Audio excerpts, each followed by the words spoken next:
ರಾಜಕಾರಣದಿಂದ ಹಿಂದೆ ಸರಿದ್ರ ಸಿದ್ದರಾಮಯ್ಯ ಹಿಂದ ಚಾಂಪಿಯನ್ನ ಆ ಮಾತಿಗೆ ಒಳವರ್ತ ಏನು ಹಾಗಾದ್ರೆ ಈ ರಾಜಕೀಯ ಕಲುಷಿತ ಎಂದಿದ್ದೇಕೆ ಟಗರು ಸಿದ್ದು?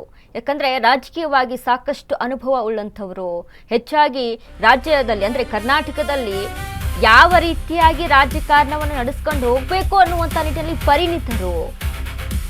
ಅಹಿಂದ ಚಾಂಪಿಯನ್ನ ಆ ಮಾತಿನ ಒಳ ಅರ್ಥವೇನು?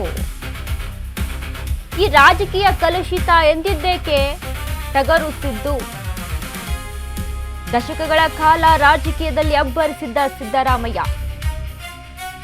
ತನ್ನದೇ ಆದ ಫ್ಯಾನ್ ಬೇಸ್ ಅನ್ನ ಹೊಂದಿರುವಂತ ಮಾಸ್ ಲೀಡರ್ ಸಿದ್ದರಾಮಯ್ಯ. ನೇರ ನುಡಿ, ತನ್ನದೇ ವರ್ಚಸ್ಸು, ಸಿದ್ದರಾಮಯ್ಯ ಶಕ್ತಿ ಅದು. ಇದೀಗ ರಾಜಕೀಯ ನಿವೃತ್ತಿ ಸುಳುವು ಕೊಟ್ಟಂತ ಸಿದ್ದರಾಮಯ್ಯ ಹಾಗಾದ್ರೆ ಮುಂದಿನ ಅಹಿಂದ ನಾಯಕ ಯಾರು? ಮಾಸ್ ಲೀಡರ್ ಸಿದ್ದು ಮುಂದಿನ ನಡೆ ಏನು? ಅಶ್ವವೇಗ ನ್ಯೂಸ್ ನಲ್ಲಿ ಬಿಗ್ ಪೊಲಿಟಿಕಲ್ ಸ್ಟೋರಿಯನ್ನ ಕೊಡ್ತಾ ಇದ್ವಿ. ಸಿದ್ದರಾಮಯ್ಯ ರಾಜಕೀಯ ಜರ್ನಿ ಸ್ಟಾಪ್ ಆಗ್ಬಿಡ್ತಾ? ಈ ರಾಜಕೀಯ ಕಲುಷಿತ ಅಂತ ಅಂದ್ರೆ ಅರ್ಥ ಏನು? ಯಾಕೆ ಈ ಮಾತನ್ನ ಆಡಿದ್ರು ಸಿದ್ದರಾಮಯ್ಯ ಅಂತ? ಪ್ರಭಾವಿ ನಾಯಕ ಸಿದ್ದರಾಮಯ್ಯ ಅಂತ ಅಂದ್ರೆ ಒಂದು ರೀತಿ ಮಾಸ್ ಲೀಡರ್, ಎಲ್ಲೆಡೆ ಕೂಡ ಫ್ಯಾನ್ ಫಾಲೋಯಿಂಗ್ ಇದೆ ಸಿದ್ದರಾಮಯ್ಯ ಅವರಿಗೆ.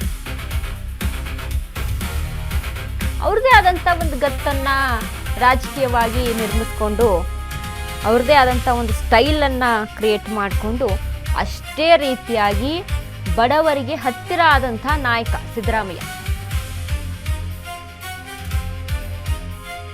ಕೊಡುವಂತ ಬಡವರಿಗೋಸ್ಕರ ಕೊಟ್ಟಂತ ಯೋಜನೆಗಳು, ಇಲ್ಲಿ ಯಾವುದೇ ಒಂದು ಪಕ್ಷ ಅಂತ ಹೇಳ್ತಿಲ್ಲ, ಸಿದ್ದರಾಮಯ್ಯ ಕಾಂಗ್ರೆಸ್ ಪಕ್ಷದಲ್ಲೇ ಇರಬಹುದು, ಬಟ್ ಅವರು ಮಾಡಿದಂತ ಸೇವೆ ಮಾಡಿದ್ದಾರೆ. ಹಳ್ಳಿ ಕಡೆ ಜನ ಈಗಲೂ ಕೂಡ ಸಿದ್ದರಾಮಯ್ಯ ಟಗರು ಟಗರು ಅಂತ ಅವ್ರನ್ನ ಅಷ್ಟೇ ಪ್ರೀತಿಯಿಂದ ವಿಶ್ವಾಸದಿಂದ ನೋಡ್ತಾರೆ.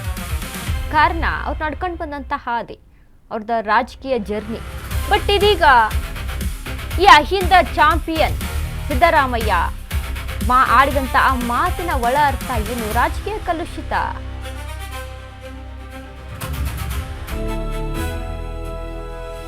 ಇಂಥ ಮಾಸ್ ಲೀಡರೇ ಹಿಂಗೆ ಅಂದ್ಬಿಟ್ರೆ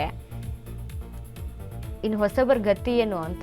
ಯಾಕಂದ್ರೆ ದಶಕಗಳ ಕಾಲ ರಾಜಕೀಯವಾಗಿ ಆಡಳಿತವನ್ನು ನಡೆಸ್ಕೊಂಡು ಸಿದ್ದರಾಮಯ್ಯ ಅವ್ರನ್ನ ಎದುರು ಹಾಕ್ಕೊಂಡು ರಾಜಕೀಯವಾಗಿ ಅಷ್ಟು ನಾನು ಬೆಳೆದು ಬಿಡ್ತೀನಿ ಅಂತ ಅನ್ನೋದ್ರೆ ಅಷ್ಟು ಸುಲಭದ ಮಾತಾಗಿರ್ಲಿಲ್ಲ. ಇದೇ ಡಿ.ಕೆ. ಶಿವಕುಮಾರ್ಗೆ ಅಷ್ಟು ಈಸಿ ಆಗಿತ್ತಾ CM ಸ್ಥಾನವನ್ನು ಪಡೆದುಕೊಳ್ಳೋದಕ್ಕೆ? ಸಿದ್ದರಾಮಯ್ಯ ಅವ್ರನ್ನ ಕೆಳಗಿಳಿಸಿ ನಾಟ್ ಈಸಿ. ಬಟ್ ಸಿದ್ದರಾಮಯ್ಯ ಅವರ ಈ ಒಂದು ಹೇಳಿಕೆ ಕಲುಷಿತ ರಾಜಕೀಯ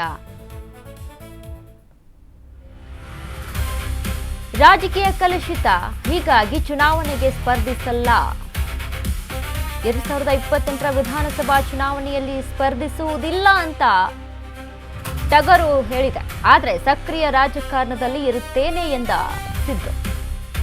ಜನರಿಂದ ಜನರಿಗಾಗಿ ರಾಜಕೀಯಕ್ಕೆ ಬಂದವನಲ್ಲವೇ ನಾನು, ಹೀಗಾಗಿ ಜನರ ಕಷ್ಟ ಸುಖಗಳಿಗೆ ಧ್ವನಿಯಾಗಿ ನಿಲ್ಲುತ್ತೇನೆ.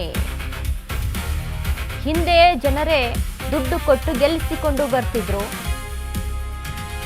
ಆದ್ರೆ ಇಂದು ಜನರಿಗೆ ಹಣ ಕೊಡುವ ಕಾಲ ಬಂದಿದೆ. ಪ್ರಾಮಾಣಿಕ ರಾಜಕಾರಣಕ್ಕೆ ಉಳಿಗಾಲವಿಲ್ಲದಂತಾಗಿದೆ. ಮಾಜಿ ಸ್ಪೀಕರ್ ಕೃಷ್ಣ ಕಲುಷಿತ ವ್ಯವಸ್ಥೆಯಿಂದ ನಿವೃತ್ತರಾದರು. ಸದ್ಯದ ರಾಜಕಾರಣ ಸರಿಯಿಲ್ಲ ಎಂದ ಸಿದ್ದರಾಮಯ್ಯ.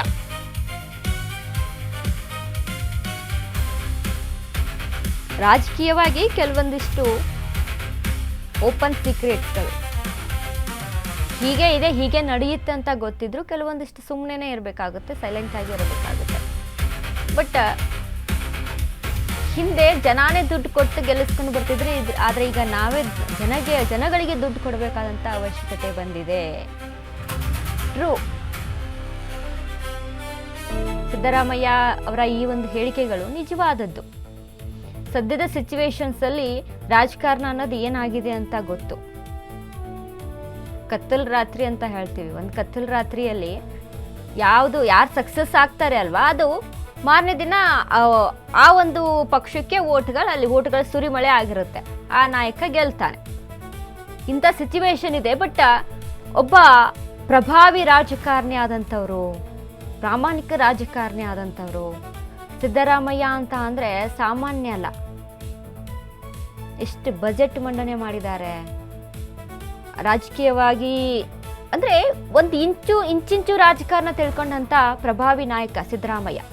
ಅಂಥವರು ಕೂಡ ರಾಜಕೀಯದಿಂದ ನಿವೃತ್ತಿಯನ್ನು ಪಡೆದುಕೊಳ್ತೀನಿ, ನಾನು ಮುಂದಿನ ಬಾರಿ ನಿಲ್ಲಿಸೋದಿಲ್ಲ ಸ್ಪರ್ಧೆಗೆ ಅಂತ ಹೇಳ್ತಾ ಇದ್ರು.